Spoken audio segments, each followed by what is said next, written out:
गणेश पुराण में आता है कि शमी वृक्ष की पत्ती को जब कोई नारी, पुरुष, बच्चा, बूढ़ा, जवान उस शमी के पत्ते को बेलपत्र के साथ लेकर जब शिवालय तक जाता है, जितनी देर तक वो शमी का पत्ता उसके हाथ में रहता है, जितनी देर तक शमी का पत्र उसके घर में रहता है, जितनी देर तक शमी का पत्र उसके स्पर्श में रहता है, उतने उतने शरीर के रोग, दुख, ताप काट देता है और उसे अलग से बल प्रदान कर देगा।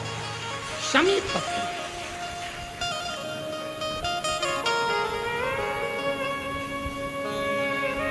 जब व्यक्ति का विल पावर डाउन होता है ना, उसको लगता है ये होगा कि नहीं होगा, होगा कि नहीं होगा, उसको 5 मिनट शमी वृक्ष के नीचे चले जाना चाहिए। 5 मिनट, इससे ज्यादा नहीं। या शमी की पत्ती को रख लेना चाहिए। पहले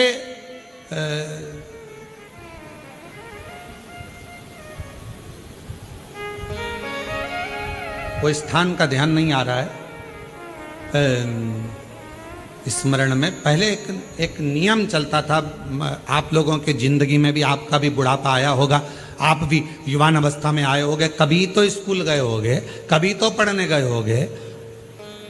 सबसे पहले अगर हमारे विद्याध्ययन को निकालेंगे तो हमारे यहाँ एक नियम चलता था कि शमी की पत्ती को किताब के अंदर उसको विद्या के रूप में रख लिया जाता था। बाद में ये नई नई डिजाइन की पत्ती आ गई तो विद्या का पेड़ पैदा कर दिया इनने। अब वो विद्या का पेड़ पैदा कर दिया तो विद्या को रखने लगे। विद्या की पत्ती को लोग शमी की पत्ती समझने लगे, क्योंकि उसमें भी ऐसी पत्तियां निकली रहती है और शमी की पत्ती भी ऐसी ऐसी निकली रहती है। तो पहले नियम था कि किताब के अंदर शमी की पत्ती को रख लेते थे और कहते थे इसमें विद्या है, इसमें विद्या है। विद्या का मतलब क्या? उसको बल मिलता था, एनर्जी मिलती थी। एग्जाम में बैठता, कंपटीशन एग्जाम में बैठता, जब वो कोई इंटरव्यू देने के लिए बैठता या टेस्ट देने के लिए बच्चा बैठता तो वह खुश होता था, मेरी किताब में शमी, मेरे किताब में विद्या रखी है। विद्या से मतलब आज के जमाने में लोग विद्या का पेड़ की पत्ती रख लेते हैं, पर रखते क्या थे? जम के बोलो, शमी की पत्ती। रखी क्या जाती थी? शमी की पत्ती। और वो शमी की पत्ती क्या देती थी? उस बच्चे को बल देती थी, एनर्जी देती थी। डामाडोल नहीं होगा, टेंशन मत लेना, विल पावर कमजोर नहीं होगा। पत्ती रखी है शमी की, उसके नजदीक में है, शमी बल देती है।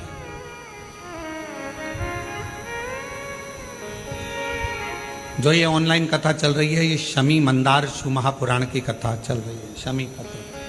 और बहुत सावधानी से इसका स्मरण करिएगा कि एक शमी के वृक्ष की पत्ती कितना बल देती है, कितना बल।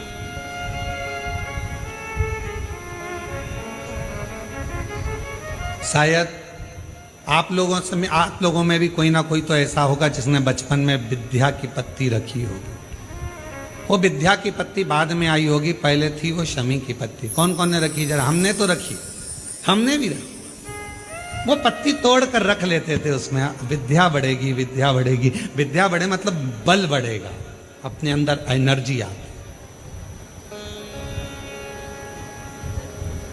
बल। अब उसको लोग आजकल विद्या की पत्ती अलग से आने लगी तो लोग उसको विद्या की पत्ती तोड़ने लगे, नहीं तो रखते थे वो शमी की। और मैंने तेरे ही भरोसे बाबा, तेरे ही भरोसे हवा बिच उड़ती जावांगी बाबा, डोर हटो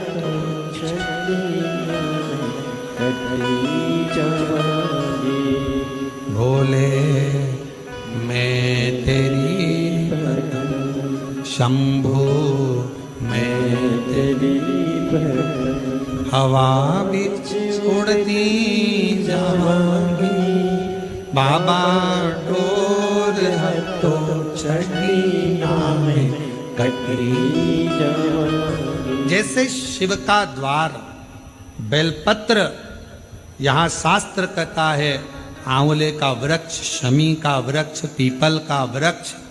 3 होते हैं। एक होता है वफादार,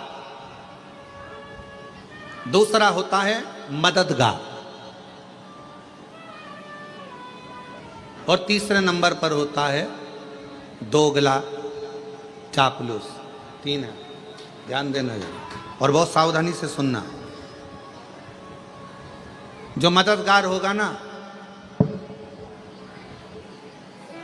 जो वफादार होगा ना, आज के लोगों को वफादार और मददगार अच्छे नहीं लगते। आज के लोगों को चापलूस और दोगले बहुत अच्छे लगते हैं, जो एक ना एक दिन तुम्हारे साथ दोगलाई कर अच्छे नहीं लगते।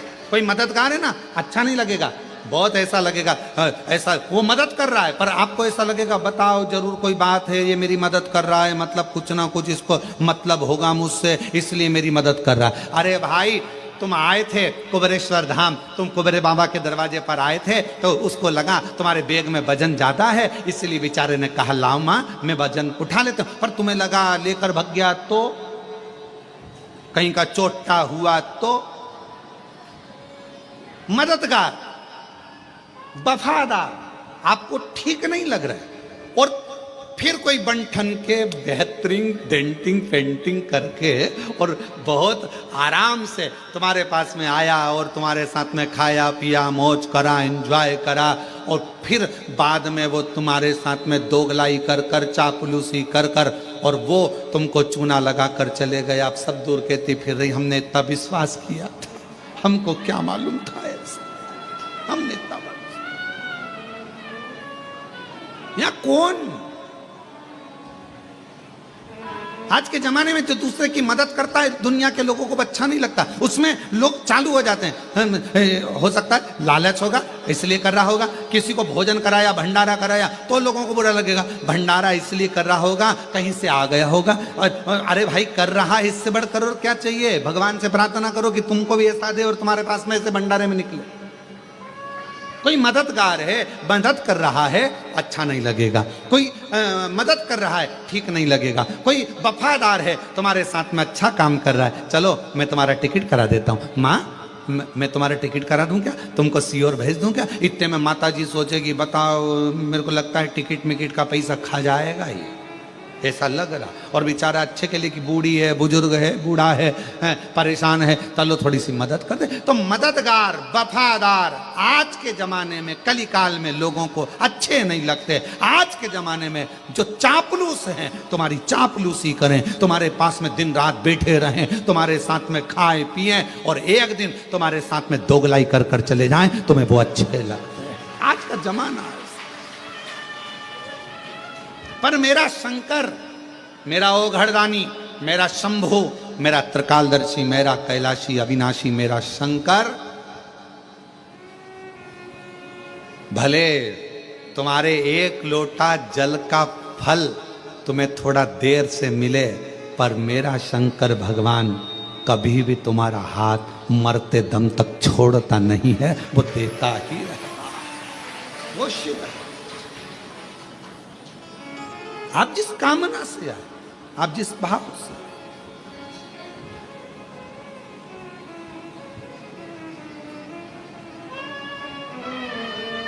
मिलेंगे, बहुत मिलेंगे। संसार सागर है, आपको बहुत सारे लोग मिलेंगे, बहुत सारे।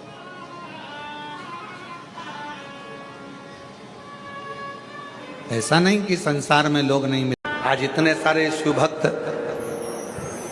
घरोंडा की मंडी के, इस अनाज मंडी के अंतर्गत घरोंडा में आए हुए हैं, खेड़े में आए हुए हैं। इतने भक्त जब भगवान का भजन करते हैं तो वहाँ की मिट्टी भी, वहाँ की रज भी कल्याण करने लगती, कल्याण।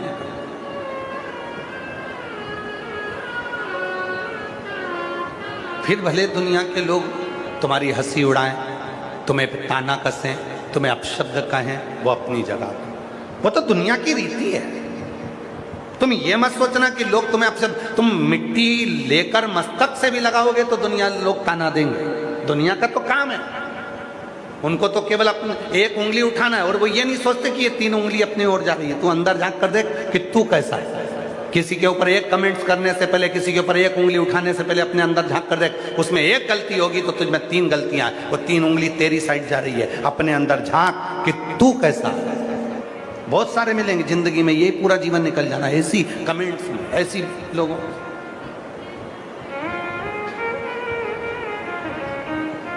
दुनिया की रीति है वो बिना बोले नहीं रह सकते, क्योंकि दुनिया के लोगों को मालूम है पत्थर कभी भी बमूल के पेड़ पर नहीं मारा जाता, पत्थर कभी भी कांटों के पेड़ पर नहीं मारा जाता, पत्थर हमेशा फल वाले पेड़ पर ही मारा जाता है।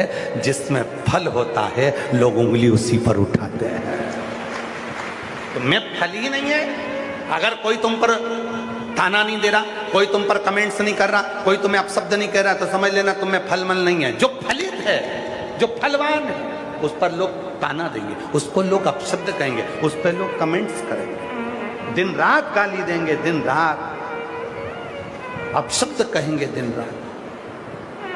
उठाओ, ज्यादा दूर मत जाओ, दिल्ली चले जाओ,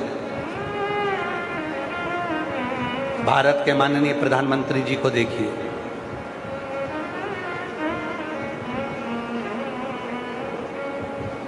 चौबीस घंटे लोग उनके पीछे कमेंट्स करने में लगे होंगे। आप अच्छा करो, आपके पीछे लग जाएंगे, आप श्रेष्ठ कर्म करिए, आपके पीछे लग जाएंगे। आप ताना कसने वाले ताना कसेंगे, और पत्थर उसी पर मारा जाता है, बमूल के पेड़ पर नहीं, कांटों के पेड़ पर नहीं, कोई नीम के पेड़ पर पत्थर नहीं मारता। पत्थर हमेशा आम के पेड़ पर, बेर के पेड़ पर, जामुन के पेड़ पर, जिस पेड़ पर फल होगा उसी पेड़ पर पत्थर मारे जाएंगे, गालियां उसी को दी जाएगी, अपशब्द उसी को कहा जाएगा जिसके अंदर कुछ होगा, फल होंगे, वरना कौन किसको गाली देगा, कौन। इसीलिए क्या क्या विचार करना है, बोले बोलने दो, अपन तो अपनी मस्ती में रहो, भजन करो, चित्त करो, स्मरण करो। जो समय आज मिला है ये समय वापस नहीं आएगा। कई करनाल वाले, कई घरोंडा वाले इंतजार करते रहे, कल कथा में जाएंगे, परसों कथा में जाएंगे, नरसों कथा में जाएंगे, बस 5वें दिन कथा में जाएंगे। पूरे करनाल के, पूरे घरोंडा के, सोनीपत के, पानीपत के, आसपास के, कुरुक्षेत्र के कई लोग विचार करते रहे, बस चलेंगे चलेंगे चलेंगे चलेंगे, और 7 दिन की कथा आज पूरी हो जाएगी। बाद में मन में पछतावा रह जाएगा, इतनी पास में कथा हुई और मैं जा नहीं सकी।